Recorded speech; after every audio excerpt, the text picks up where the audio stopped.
So do you prefer hitting for average or hitting for power? Oh, you want to do both. Well, turns out you're in luck. Because behind today's secret door, the Oath of Devotion Paladin test drive.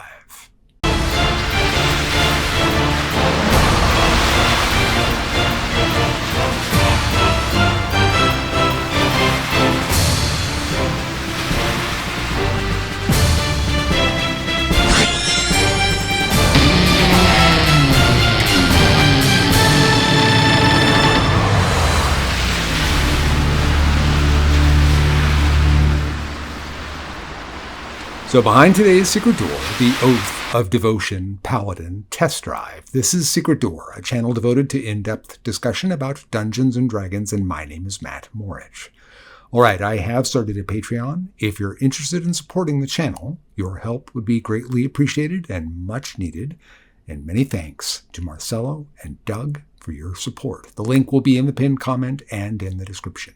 All right, so a test drive is exactly what it sounds like. It's your ability to see how a character class is going to play out. It's a big commitment to starting a new character, and you shouldn't have to make that kind of a commitment. I mean, you could be stuck with that character for a year, maybe 2 years, maybe even longer. And you shouldn't have to make that commitment based on what you think it's going to play like, based on what your reading of the rules are, or by what you're picking up in a build video. So the test drive is there to see how it's going to feel, what that particular level is going to be like. And we're going to go level by level, in this case, from levels 1 to 10. And along the way, I'm going to give you what I think are going to be some optimal choices. So it's going to be build-ish, and it's going to be guide-ish. It's a test drive. It's your chance to see how the character will play. Now, with any test drive or any of the videos I've been doing lately, frankly, my health has not been super great these last, many years, 4 years. But this last year in particular has been a little harder than I expected, and I've made some mistakes I wouldn't think that I would make, but I have. If I'm not making a mistake, there may be something that didn't quite make the edit, and it's a point that I would still like to make to you. So always check the pinned comment, and all those kinds of things will be there. Now, of the paladins, the Devotion Paladin is the most paladin-y of them all. It's the one that you think of when you think of the iconic first edition AD&D paladin. So as it happens, I love paladins, and I ended up playing one in the longest singular ongoing campaign I've ever played in. And as some of you may know from, I don't mention this very often, but I had the great fortune of working with the legendary game designer, the role-playing game Hall of Fame game designer, the founder of Chaosium Games game designer, Greg Stafford.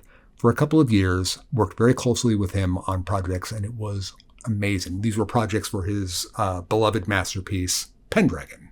The work that he did with Pendragon specifically actually inspired an entire game company and how they designed their games. And that game company is White Wolf, and their entire idea of how they're approached Vampire the Masquerade and all the other games that came after that was predicated, not stolen, but just inspired by Pendragon. So I did get to work with Greg for a number of projects. I was working with him in an editorial capacity that also bled over into, I don't want to say creative consultant, because that sounds like he didn't need a creative consultant. But he was very acceptive and open to other ideas. So I functioned that way, and many of my ideas got in the rules, many of them, and they were big. And it was this wonderful, great, and lovely thing. I loved that game, and he was such an amazing mind, and I got to work with him for like 2 years, and he actually valued my opinion. It was extremely, extremely gratifying. So anyway, because of that, there's an enormous innate affection I have for this particular kind of class. So I bring this up because the more you know about the Arthurian Knights, the ones that you would definitely say, well, that's a paladin, I could point things out to you that they do, that particular character. Like, let's just take Percival, who ends up in some forms of the legend finding the Holy Grail. So he's the purest of them all, right? Well, Percival does some pretty rotten stuff. Now, it's done kind of innocently, He doesn't even know he's doing anything wrong, but from a modern standpoint, I can't even tell you what those things are because I could get banned off of YouTube. And if it's not Percival, then you could be looking at somebody like Lancelot, who I think a lot of people would say is a fallen paladin, but he's not a fallen paladin for the reasons that he would probably be called a fallen paladin at a D&D table. There are times that, if you've ever seen Monty Python and the Quest for the Holy Grail, and you see the scene where Lancelot just murders everybody in that castle, that's not a joke. According to the Arthurian legend, that kind of thing happens with Lancelot all the time. I mean, not like all the time, literally, but it happens several times. And that is generally not the reason why people would say he is a fallen paladin. It's, of course, his betrayal of Arthur. So I'm bringing all this up because I want you to approach your oath. This is just the little role-playing portion that I'm trying to comment on here. How you approach your oath doesn't have to be how everybody else thinks it should be. What matters is that you find it and you are true to it. I'm not saying that it gives you license to do whatever you want, whenever you want. The oath should be restrictive. But just as Percival went and achieved the Grail, even after some of the horrible things he did, but did them innocently, not knowing that what he was doing was really, really wrong, he still achieved the Grail. And many, many people at a D&D table, if you were playing a character like Percival, they'd be like, nope, you're out. That's your oath is broken. It depends. So I'm just saying this to say that a character like the Oath of Devotion is going to seem like you're really just playing the game completely in handcuffs. That is not the case. Now, I could go on and on and on about this, but I'm not going to. I may end up doing a whole video on role-playing a paladin. If you'd like to see a video like that, please let me know in the comments below. But the point is that whatever that oath is, however you're going to construct it for yourself, construct it for yourself. Have a definite framework, an idea. Don't leave it to generalities. Think of it as almost like a warlock contract. And you might have like very vague things like always protect the weak or whatever. I mean, that could be, but just have that specific idea. Maybe that only applies to certain people. I could get into that for a long, long time, but this is the point, is that framework of that point of reference from what the character is coming from will define that oath for you. And it's a really interesting way to play a paladin. So I highly recommend that you give it a try. All right. Now for races and feats and stats. This is going to be very guide-like because other than the stats, those are and the feat, they're all that really matter for me for this test drive. I'm going to have you're going to end up with a 17 strength and a 16 charisma. That means you're buying 15s in both. Now that doesn't leave you very much. And in fact, the rest of your stats are going to be pretty bad. You're going to completely dump intelligence. You're going to have a 12 constitution and a 10 dex and a 10 wisdom. This is perfectly playable, especially for a paladin, because we're buying that charisma because it's going to be worth it. But how you feel about that stat array that is the driving thing here. So that may define your choices of race and or feats after that. But the feat that I think you really want to take is Magic Initiate Wizard to get Find Familiar. Now, it's kind of interesting how this all laid out for me because it was the Oath Channel Divinity that made my hair stand on end. And from that suggested certain ideas that I viewed as being the optimal way to play. One of them was the weapon that we're going to choose. And because of that, the feat for Find Familiar, while it is kind of a standard one for me to pick because it's just so good, I also felt that it was really critical to make sure that you got that one hit in. This character will almost never miss, especially that first hit. All the subsequent hits you might only miss 2 or 3 times in the course of an adventuring day. And it's all because of that channel divinity. So it kind of shaped everything. So I normally look at other things first, but the channel divinity is what really, really made me think this through this way.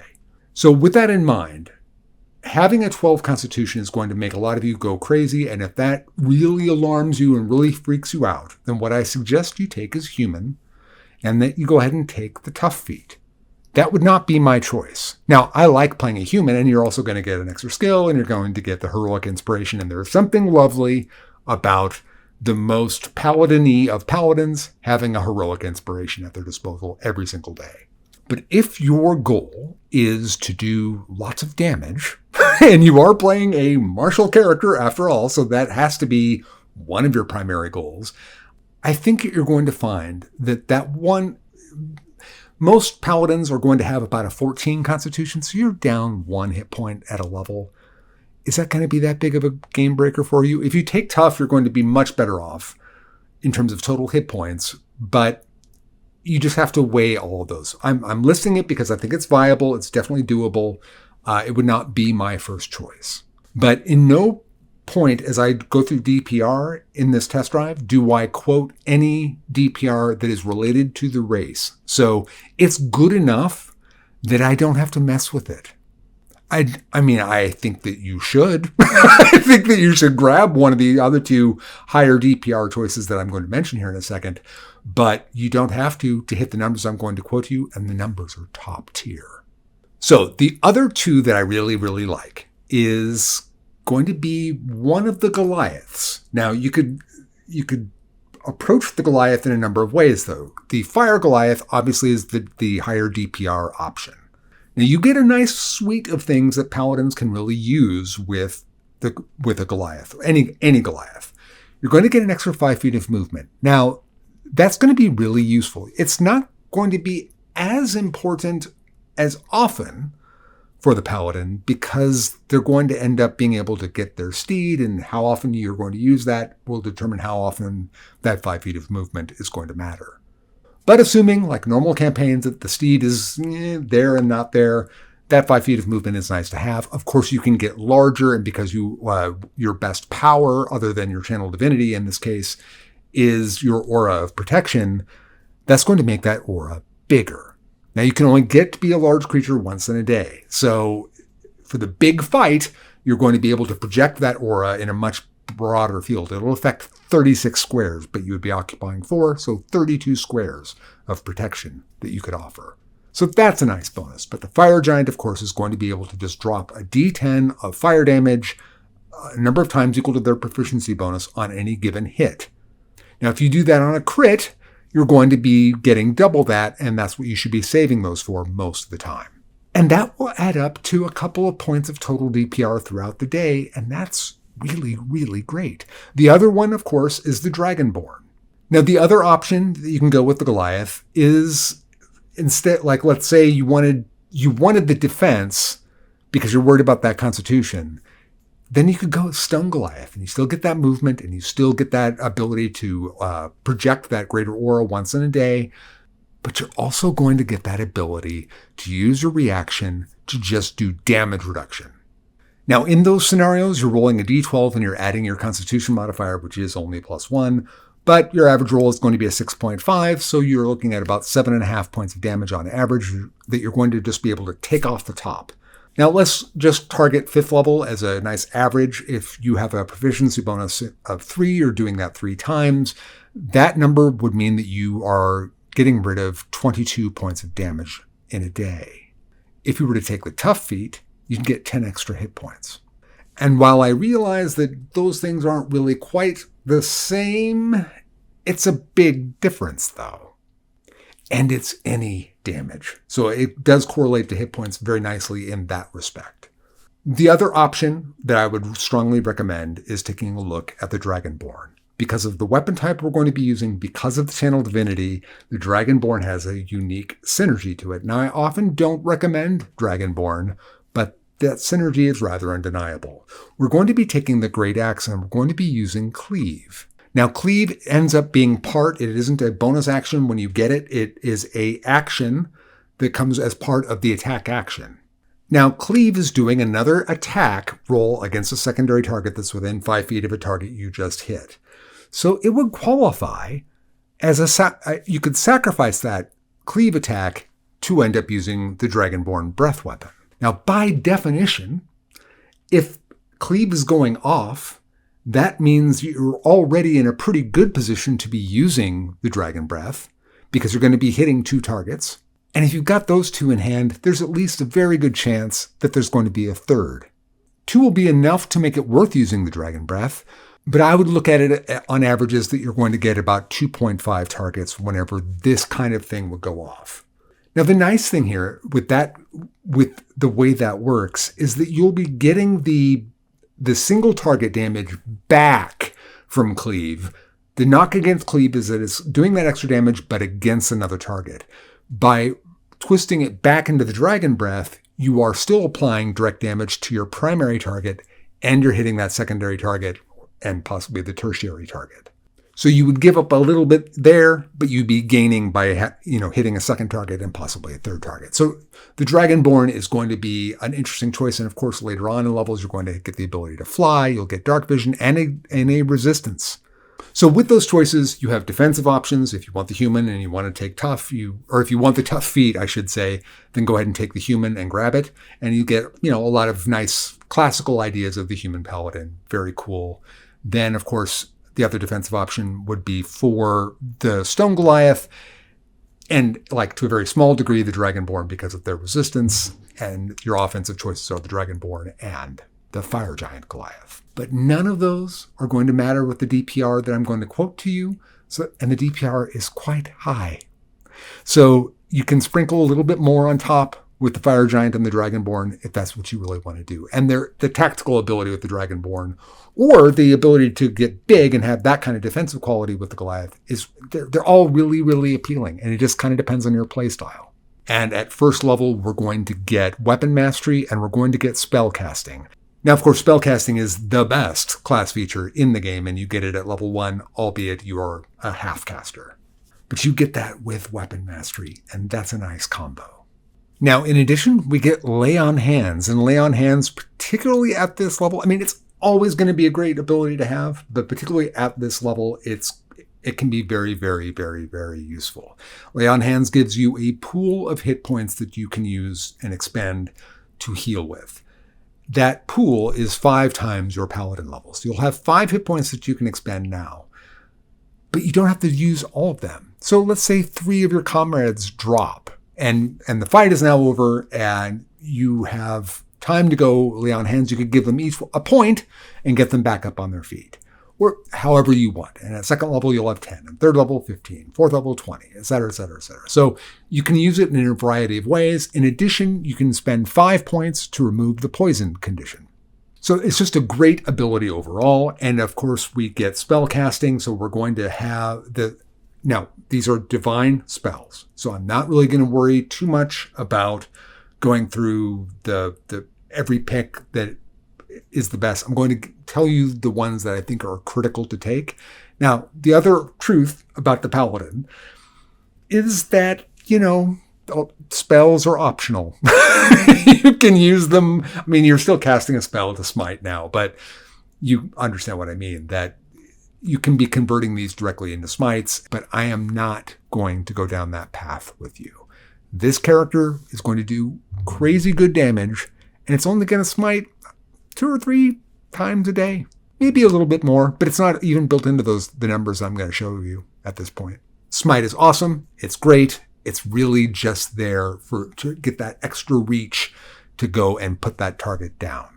And I should also point out that the way this character will play out is that because smites are now bonus action dependent, that your bonus action on round 1 is going to be taken every single time, and very often your round 2 is going to be taken every single time. Now, I assume that you're going to have about 3 combats a day, each averaging about 4 rounds.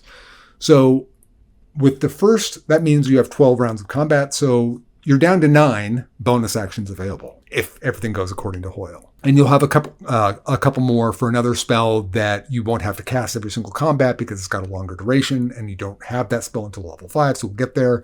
But you can already see that that pool is getting smaller and smaller and smaller. And then you have other attacks that do require a bonus action that will come up, but they are going to come up maybe 4 or 5 times in a day. So again, let's say that's 4 times plus the 3 from casting the first round spell, and say another 2 from the possibility of the second round spell. So you're looking at 9 of the 12 bonus actions being consumed. Now, at a certain point, that secondary spell is not going to be important anymore, and you won't need to cast it. So that could free up 2. So in your best case scenario, you could be casting 5 smites in a day. So I just want you to have that firmly in mind, that this is not, Smitey Smitinson of a paladin. This is definitely going to be one that can use them how, I think 5 is plenty, frankly. But just keep that in mind. So in terms of your first level spells, I want you to take Divine Favor. This is going to be something you're just going to use for the entire test drive. You don't have anything that's better than it, and it's really quite good. And it also marries up very nicely with Cleave, beautifully with Cleave. There is a real synergy and harmony to the choices that I'm giving you here, and the result is a very potent martial character. So all I'm really worried about is Divine Favor. The other 2 spells I would consider taking a good look at is going to be Cure Wounds, of course, and Bless. Now, Bless is a good one to have because it's going to bump your saves. And right now, it's kind of weird that the Paladin isn't going to be really great with saves. You're not. But once you get your aura, and it's only 6th level, you're going to be fine with saves. And more importantly, you're going to be a really big asset to the rest of the party. Paladins should be concerned about what their contribution is to the rest of the party. It's especially a character like this. That being said, Bless costs an action to cast, and while it does have martial capacity and defensive capacity, it can affect 3 people, and it's an amazing spell. I love Bless. Everyone knows how much I love Bless. I am not going to recommend that be your standard, but if you know you're walking into an encounter that saving throws are going to be a big part of, Bless is something to grab. All right, now for DPR at level 1, I'm going to try and create a format here that will be easy enough for you to follow. I'm going to quote here at level 1 what your base is. Now, that base is assuming that you have advantage from the help action. The help action is worth about 3.5 points of damage. So your DPR at level 1 with advantage from the Great Axe is 8.72. If Cleave goes off, now I assume that Cleave is going to go off half the time, so 6 times in the course out of 12 rounds. So it's going to give you about 2.11 on average, which is going to put you at 10.83 base at first level. But then we get to the other things that happen, like Divine Favor. That Divine Favor, hitting off the Great Axe and off of Cleave, is going to increase your total damage, your DPR, to 13.2 at level 1. That is great damage. Now, you may be a bit surprised because the Divine Favor, if you're casting it every combat, why is it only such a small number? And you're so accurate, you've got advantage. Why is that number so small? Because you've only got 2 spell slots. And there's 3 combats. So you're getting 2/3 of that value for your total DPR. That will change as soon as you get your 3rd spell slot, which will happen at level 3. At level 2, we get our fighting style and we get our Paladin's Smite. Now, the Paladin's Smite is just 1 free casting of the Smite, but we'll take it every time.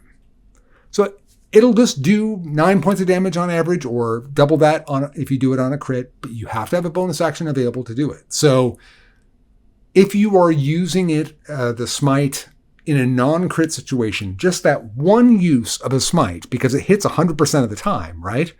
It's going to be adding 0.75 to your overall DPR, just that one hit. If you did it with a critical, of course, it doubles that. So it's a 1.5 addition to your DPR. Now, that may not sound like all that much, but for one little thing like that, that's a big deal. That's why things like that Fire Giant can really begin to add up, because if you're doing that on a crit and then dropping the Fire Giant ability on top of that, your crits can start getting to be pretty nasty. And conversely, just from a round-to-round basis with the Dragonborn, your ability to open up and hit ancillary targets and your primary target that you've been hitting with Cleave, essentially, is really, really valuable. So those are the choices. If you really want to just be merciless to the enemy, those 2 are great. Now, we also get another addition to our DPR here with our fighting style. Of course, we're going to take great weapon fighting, and that's going to bump up our average to about 7, from 6.5 to just about 7. So we're going to get about a 0.42 bonus to DPR just from the main attack, and then another 0.15 bonus from cleave from great weapon fighting. So that's a total of 0.57 added to our DPR. That's not awful at this level. And then, of course, we get the smite, and I already told you that's either 0.75 or it's 1.5. Now, and that's whether you're using it on a crit or not. If you do it for a crit, your total DPR at this level, at level 2, is like 15.27. That's real damage. And again, that's without the 2 of the highest offensive capability race choices. You could sprinkle another couple of points on top of that with the Fire Giant. So here we are at the first 2 levels. We're hitting for high damage. Now, folks, throughout this test drive, I don't want to dwell on this too much, but you're going to always be hitting for such good damage that you're going to feel great. You're going to be such a great contributor in damage and the ability to later on in your career to be providing that kind of protection. And there's going to be more stuff that's going to be happening. So it's just a magnificent, magnificent character. You're going to love it. Level 3, we get the Oath and we get Devotion. Now, with Channel Divinity, we get the Channel Divinity and we get Sacred Weapon. And this is the reason we're here. Wow. A deceptive powerhouse of a Channel Divinity. As part of the attack action, you can use your Channel Divinity to gain Sacred Weapon. This gives you your Charisma modifier as a bonus to your attack rolls. Now, this effect can last for 10 minutes. So if you're in a dungeon crawl and you do this, it could last for 2 encounters quite easily. So I'm not worried about it. You're going to be able to recover 1 use of your short rest. You're going to be able to recover a use of your Channel Divinity when you take a short rest. So and you have 2. So between the ability to have 3, and I think you're going to have about 3 encounters, in the chance that there's like a garbage encounter tossed in here or there, that 10-minute duration is going to matter at some point in a dungeon environment. Now, that extra +3 that you're getting from Charisma to hit, that is not only affecting your primary target, it's affecting cleave as well. And later on, when we're getting bonus action attacks and second attacks, it's going to affect all of them. A lot of synergy here, all built around Sacred Weapon. This is the thing. Let me be very frank. There's not a whole lot else to the Devotion Paladin that I really think is all that amazing. I'm not saying that there aren't some good things. There are. But this is it. Not missing is one of the great joys that you can ever have as a martial character, especially when each hit hurts the enemy. It's great. You're going to have a lot of fun. Now, our DPR, because of Sacred Weapon, or you're using Sacred Weapon all the time, is 12.87 and 3.72 added on from Cleave. These are both numbers including Divine Favor, which you're also always using. You get your 3rd spell slot now, so you get the extra value of having it for every encounter. That means that your base damage total is 16.59. And if you did use your smite and you used it on a crit, that's worth another 1.5. So that would raise your DPR at level 3 to 18.09. And once again, not counting the options at the more offensive choices you have for race. 18.09 is great. All right, folks, we're going to go quick. At level 4, we get our Great Weapon Master, and that's going to push our strength up to 18. We're going to add our proficiency bonus to every attack that is within our attack action. So that will be for our attacks and for our cleave attacks. But we get the ability to do Hew, which is a bonus action attack that happens when you drop someone to 0 or you crit.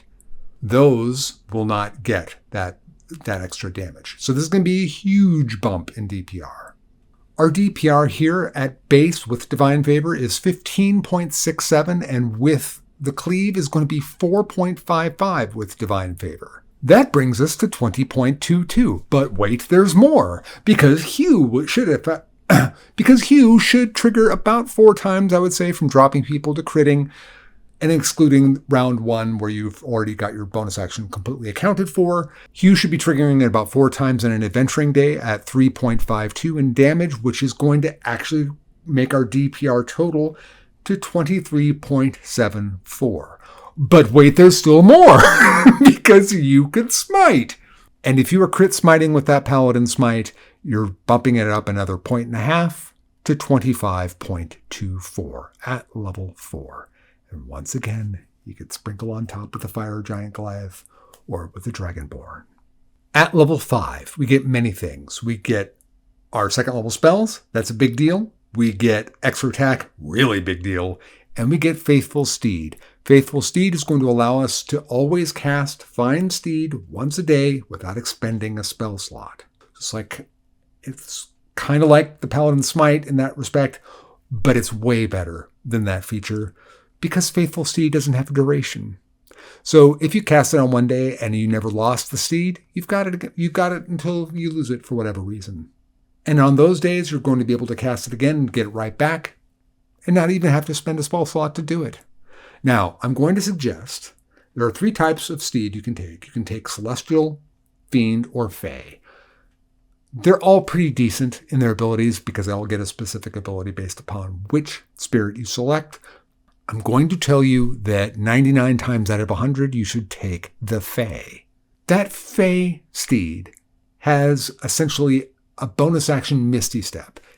It's not Misty Step, but it's essentially Misty Step. Oh, but wait, it's a 60-foot Misty Step. Oh, but wait, and it also teleports you if you're riding it. So a twofer with a 60-foot range.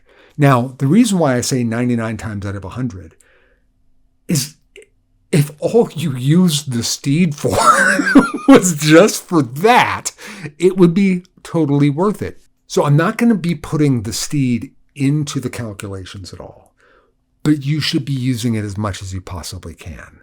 Now, that Fey aspect gives you a strange way of dealing with the biggest problem that mounts have going into dungeons. Now, granted, you're not always going to be going into dungeons, but the biggest problem with a mount, aside from the noise, but let's be honest, there's plenty of characters that are not stealthy, and you're definitely one of them.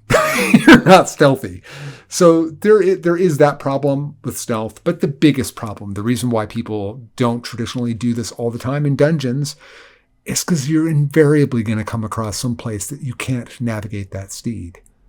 It'll be something that you can only climb. It'll be a cliff or something like, or there's something that steed is not going to be able to negotiate through. It could be a place that you have to crawl through. But you've got that Misty Step, that 60-foot teleport, and that can get around a lot of those problems. Not all of them. There's going to be one here or there that's going to come up, but you've largely got at least one of those obstacles solved. And if you're not in a dungeon, who doesn't want to have access for a bonus action for a free? I mean, getting the steed is free, and the steed can do this once in a day. It's not going to cost you anything for the steed to do it.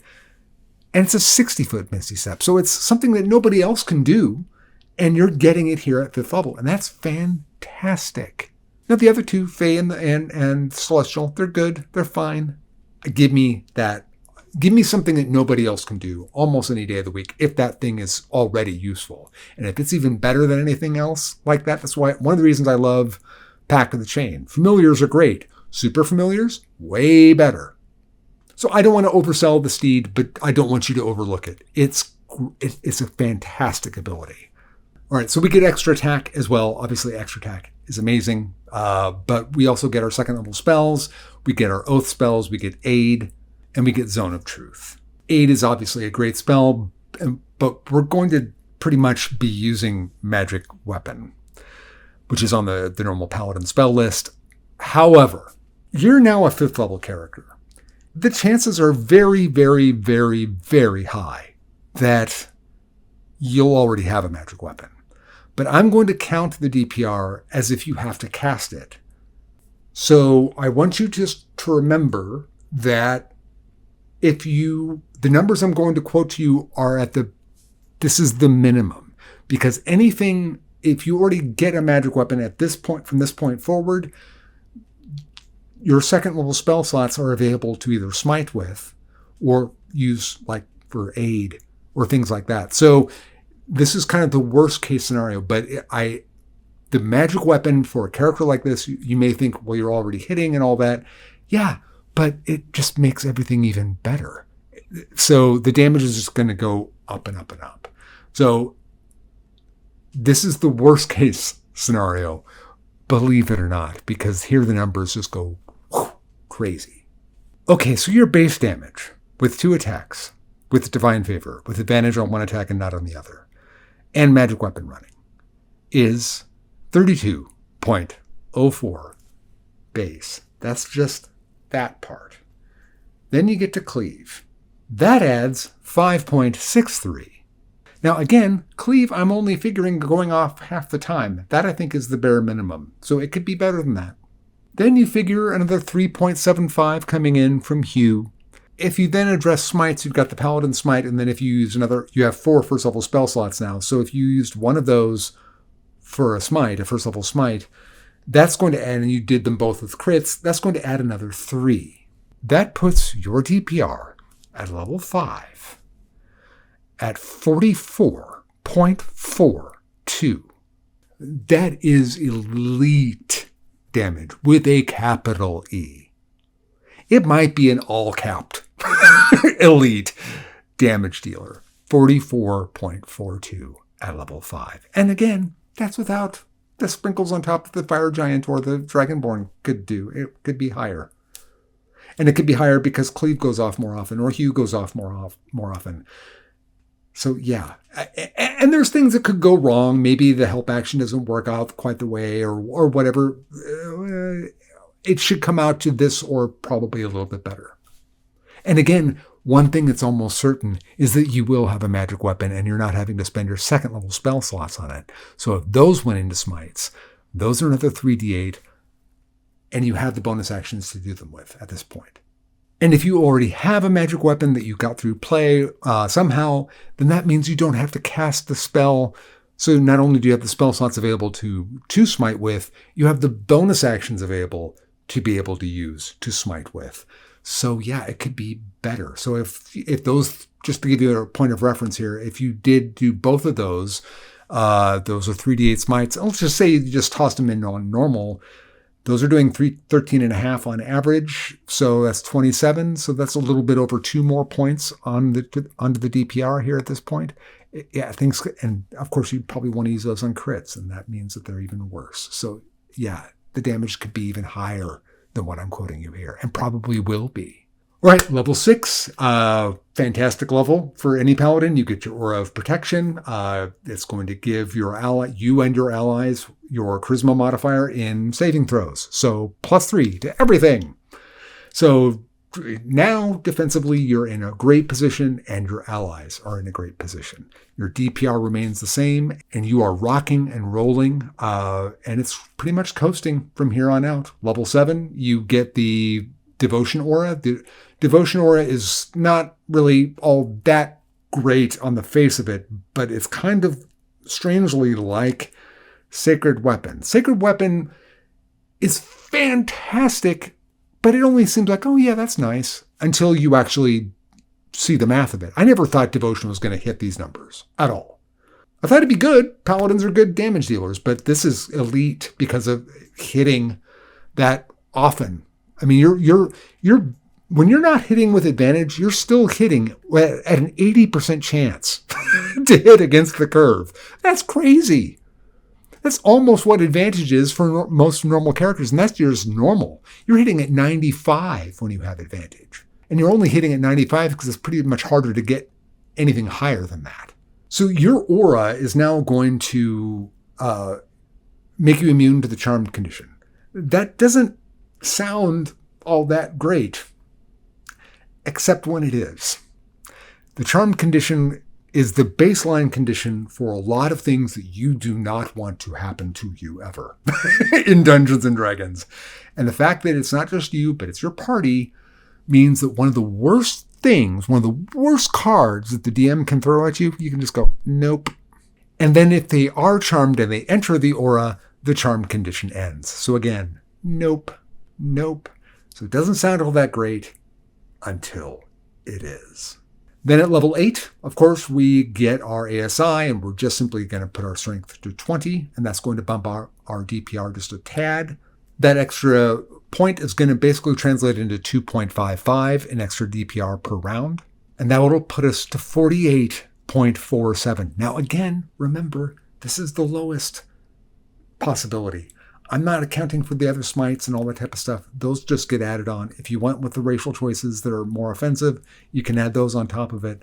So when you're looking at a base at level 8 of 48.5, and I'm telling you that you can smite more on top of that, and that a first level smite crit is worth 1.5, and how many times can you smite if you already have your magic weapon and you don't need to use spell slots on that anymore?